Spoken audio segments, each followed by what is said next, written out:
Assalamualaikum guys, welcome back to Bronan Channel. Anda peminat kisah-kisah seram, misteri, teori konspirasi, Anda berada di channel yang betul. Bersama saya Hasnan, kita bongkar segala misteri-misteri ini.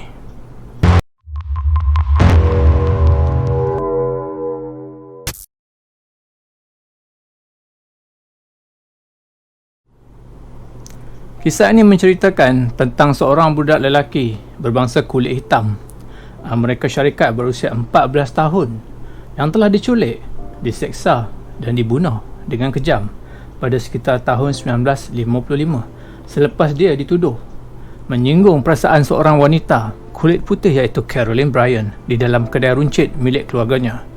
Kes pembunuhan beliau yang sangat kejam telah menjadi perhatian dan sejarah hitam ke atas keganasan dan penganiayaan terhadap bangsa kulit hitam Amerika Syarikat hingga akan menjadi ikon di dalam pergerakan hak sivil menuntut keadilan. Ikon ini adalah Emmett Louis Till. Dilahirkan di Illinois, Chicago pada 25 Julai. Seorang anak tunggal, ibunya adalah Mamie Cotton Till yang bekerja sebagai kerani di Pejabat Tentera Udara Chicago, Amerika. Dan beliau adalah satu-satunya wanita kulit hitam yang bekerja di situ.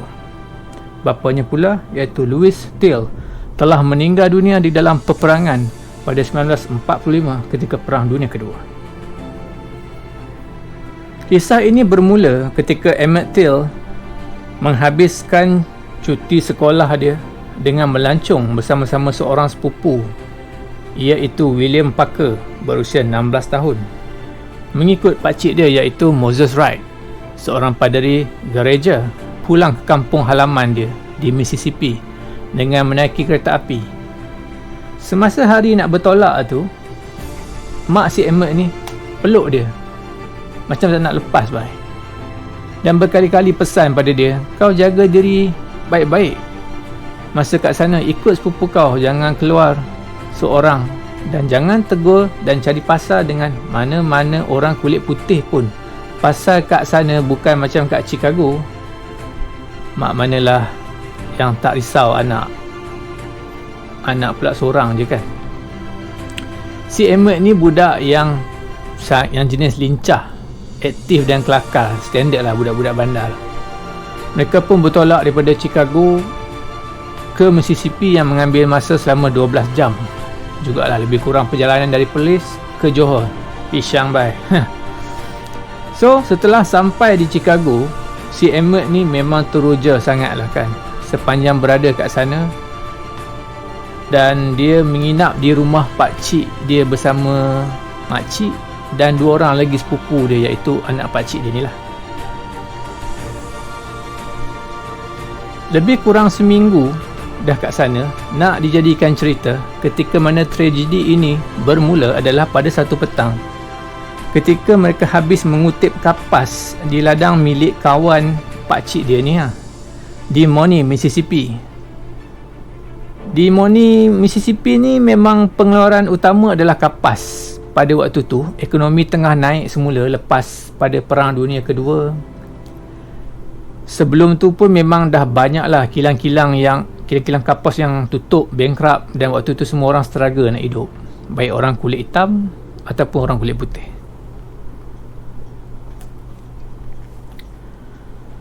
Habis je selesai kutip kapas, si pakcik Emmett ni pun suruhlah anak dia bawa Emmett ni ke pekan beriadah, pasal nampak macam dia bosan buat kerja-kerja kampung ni. Dan dia pun pergilah bersama sepupu dia yang lain, 4 orang menaiki kereta menuju ke pekan kecil di mana ada satu kedai runcit je kat situ milik keluarga Bryan yang sediakan makan minum dan keperluan khas untuk peladang-peladang orang kulit hitam ni. So dah sampai kat situ, diorang ni pun lepak lah, dan adalah beberapa lagi peladang-peladang orang kulit hitam yang sedang lepak petang-petang di luar kedai runcit tu. Si Emmett ni pun ikut seorang sepupu dia masuk dalam kedai tu. Habis je settle sepupu dia pun keluar, dan waktu Emmett ambil gula-gula dan nak bayar, dia terpandang wajah penjaga kedai tu iaitu Carolyn Bryan. Dia ni adalah seorang nurse dan anak kepada pengurus ladang yang tolong jaga kedai runcit milik family dia ni. Tak ada seorang pun yang tahu apakah yang sebenarnya terjadi waktu Emmett seorang diri berada di dalam kedai tersebut bersama Caroline. Dan setelah sepupu dia sedar yang Emmett ni tak ada kat luar, dia suruh adik dia pergi cari. Kau pergi cari jap si Emmett ni, apa pasal tak boleh keluar lagi? Setelah waktu Emmett selesai bayar gula-gula tersebut dan dia pun bergegas keluar, tiba-tiba Caroline dengan muka yang marah ikut Emmett keluar kedai dan memandang Emmett dengan rasa tak puas hati. Dan secara tidak sengaja Emmett bersiul ke arah Caroline. Guys, setiap peladang-peladang yang lepak kat kedai tu tergamam babe setelah mendengar siulan nakal Emmett pada Caroline yang nampak memang dah tengah marah gila lah kan. So setelah Caroline merasakan yang marahnya dipermainkan, dia pun apa lagi terus bergegas ke lori pickup di luar kedai dan mengambil pistol hinggakan semua orang kulit hitam yang berada dekat kedai tu lari lintang pukang babe menyelamatkan diri masing-masing. 3 hari lepas kejadian tu, sepupu Emmett tegur dia. Kau ni tak patut buat perangai macam tu kat sini. Kau ingat tempat ni macam Chicago ke? Kat sini ada undang-undang yang kau kena ikut, ada sepadan yang kau tak boleh langgar. Kau dalam bahaya. Kalau mereka tahu siapa kau, habis kau. Habis kita semua kalau pakcik tahu hal ni. Si Emmett pun cuba tenteramkan sepupu dia. Alah, kau jangan risau, dah 3 hari dah benda ni jadi, tak ada apa-apa pun jadi. Relax lah, kita selamat punya. Sebelum insiden di kedai Brian yang terjadi, sebenarnya ada satu insiden yang membabitkan orang-orang kulit hitam dibunuh oleh orang kulit putih dan dah jadi heboh kat seluruh Mississippi waktu tu. Disebabkan oleh insiden tersebut, hubungan dua bangsa ni jadi renggang. Cerita dia si Emmett ni dah buat hal bagi panas lagi kes ni. Pada pukul 2 pagi, datang orang yang tidak dikenali mengetuk pintu rumah pakcik Emmett ni sampai nak reban pintu tu. Bang, bang, bang, bang. Oi, buka, buka. Bangun, buka. Pakcik Emmett pun pergilah tengok dan dia tanya, korang datang buat apa? Nak apa kecoh-kecoh ni? Orang kat luar pun jawab, aku ni Brian, nak ambil dan siasat seorang budak dari Chicago yang buat hal kat kedai kami tempoh hari. So kalau siapa yang tak kenal Brian ni, memang bukan orang kat situ lah. Maknanya rata-rata orang kat situ memang kenal lah Brian ni. So pakcik dia dah risau dan takut kalau terjadi apa-apa kat family dia. Lepas dia buka pintu, kelihatan 2 orang kulit putih iaitu Roy Bryan, suami kepada Caroline Bryan, dan abang tirinya J.W. Milam, abang tiri Roy Bryan ni lah. Mereka ni pula adalah bekas tentera waktu Perang Dunia Kedua. Memang masak lah kan, gangster kampung dusun sudah mari. Setelah bergegas masuk cari dan tanya si Emmett, kau ke budak yang dari Chicago tu? Lepas je Emmett mengaku, diorang dua terus heret dia keluar dan bawa jumpa Caroline yang ada dalam lori supaya mengecam adakah Emmett budak yang buat hal tu. Dan Caroline berkata, ya, budak ini memang betul budak ni. Itulah kali terakhir pakcik dia lihat Emmett setelah hilang selama 3 hari. Selepas 3 hari kejadian di mana Emmett dicolek, ada orang yang sedang memancing dekat sungai Tallahatchie yang berada dalam kawasan itulah. Telah terjumpa satu mayat sedang terapung yang telah diikat dengan kawat duri besi pada satu roda besi lama yang digunakan untuk gulung kapas. Setelah mayat itu dikenal pasti adalah Emmett Till oleh pakciknya daripada cincin yang arwah bapaknya yang berada di jari mayat itu. So berita kematian Emmett telah sampai kepada ibunya setelah beberapa hari menunggu jawapan daripada mereka yang sedang berusaha cari anak dia ni, masih hilang tempoh hari tu kan. Jadi waktu dapat berita tersebut, Mammy pengsan dan beberapa hari keadaan dia tak terurus. Dan tunangnya si Mobley inilah yang banyak uruskan hal-hal dia, yang dah tak serupa macam orang lagi dah. Waktu ketika sepupu dia iaitu Raphael Muti, sepupu kepada ibu Emmett ni lah, datang dan bincang dengan Mammy supaya bangkit dan lawan kes ni. Mammy memang tengah berduka waktu tu.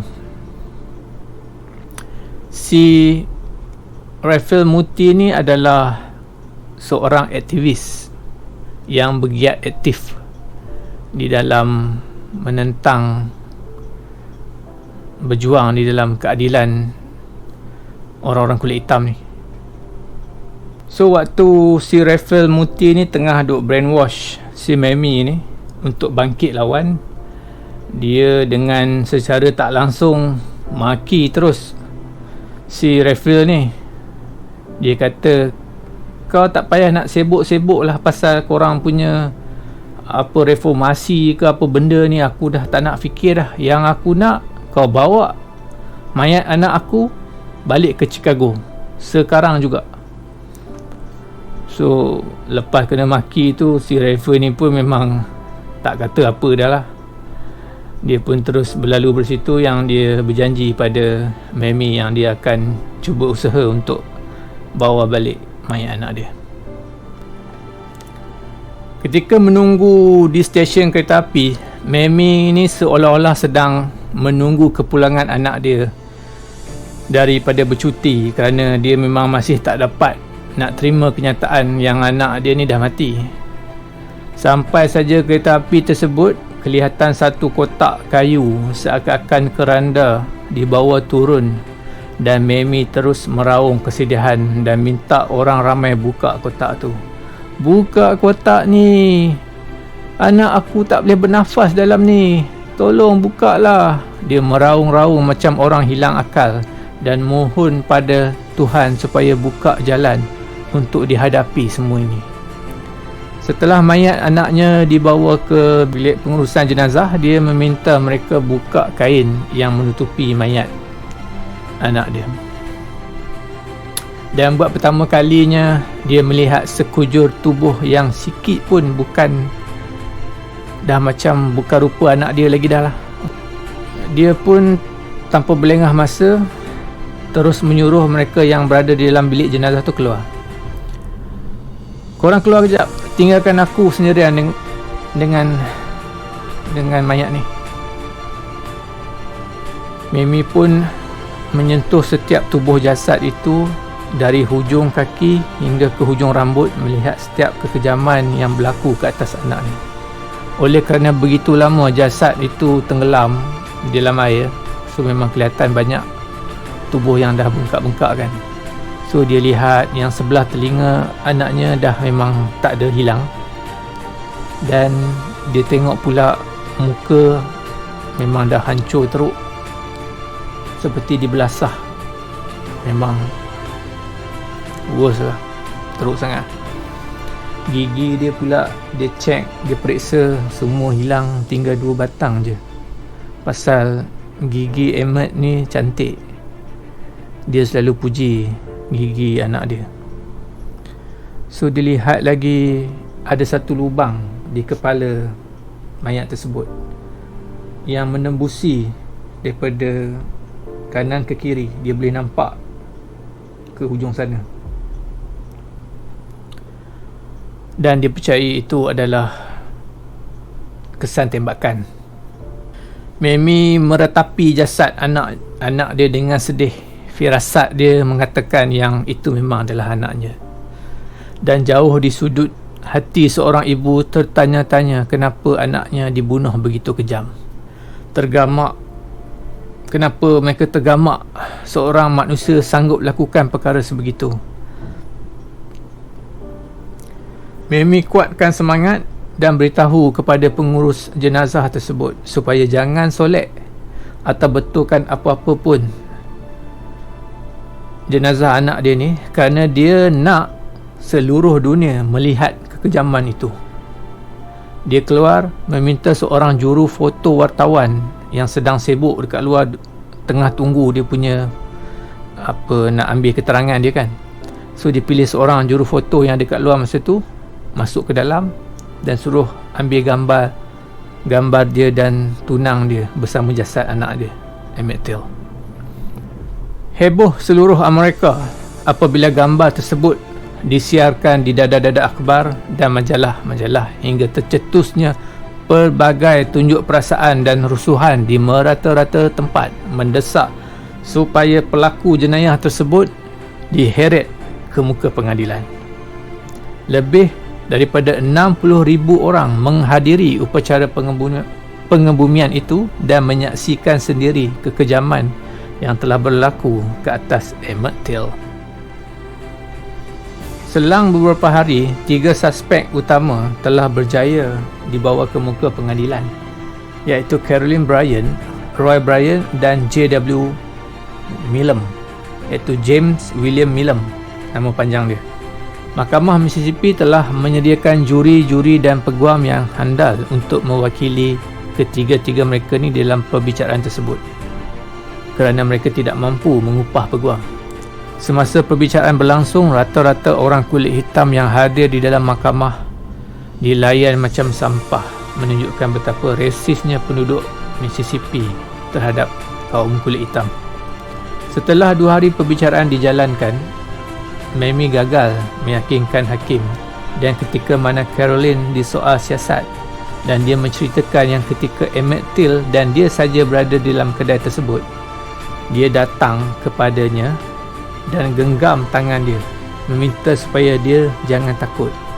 Dia kata yang Emmett Till ni dah biasa bersama dengan orang kulit putih, dan dia meronta-ronta melepaskan tangannya, dan waktu itulah Emmett lari keluar dari kedai. Itulah kenyataan yang diberikan kepada mahkamah tentang apa yang telah terjadi di dalam kedai tersebut semasa dia dan Emmett saja yang ada.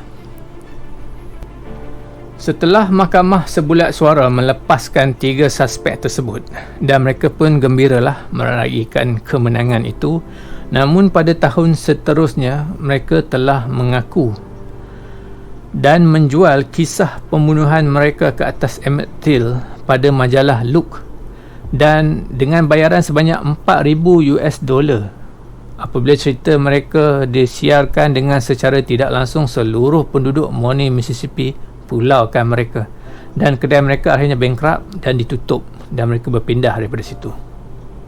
Mereka hidup aman tanpa ditangkap setelah Roy Bryant dan James William Milam meninggal akibat kanser, dan tinggallah seorang lagi suspek yang masih bebas tanpa ditahan hingga sekarang, iaitu Carolyn Bryant, yang dikatakan menghabiskan usia-usia tuanya berpindah randah dan menukar nama agar tidak dikenali.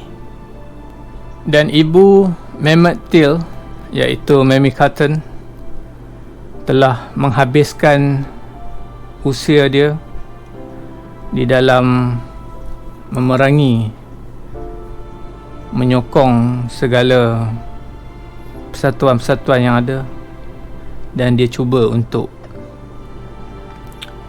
berjuang demi keadilan anak dia.